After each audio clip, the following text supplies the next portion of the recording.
who really is the best ever. Um, Personally, I don't think that's a question we can answer.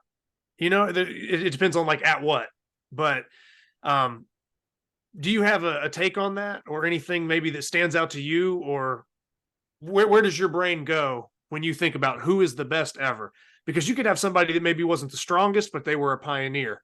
And if it wasn't for them, the sport wouldn't have been where it's at. And then you could have somebody that had nothing to do with pioneering it, but they did ungodly feats and like set the bar so high that, so Yeah. there's a lot of room for what this question could mean. Yeah. But, your interpretation or just where you're in this current moment, how you're thinking about it.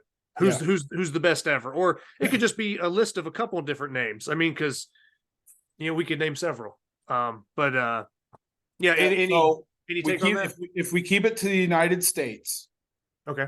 It's got to be the first name that comes to mind is Chad Woodall.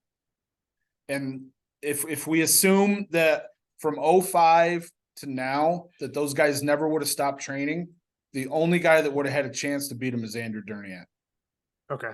He's the only dude. There's nobody else. Take body weight out of it, it doesn't matter. Chad was, I don't know, 280 maybe at his heaviest that I recall.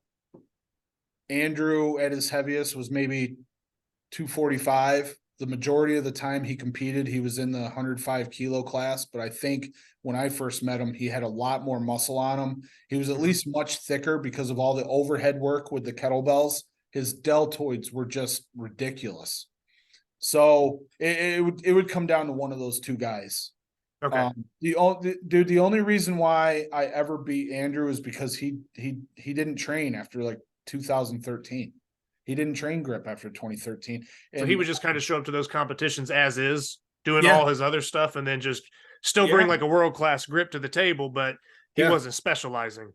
He wasn't specializing. In 2009, he came to my house and did GGC or United States Grip Championship, whatever it was. And he had like an injured hamstring and still pulled like 470 on the axle. And it was a grinder, dude. He never pulled anything fast. They were all grinders. Yeah. Like I'm talking 3 seconds, 3, maybe 5 seconds to lock the thing out. It was unbelievable.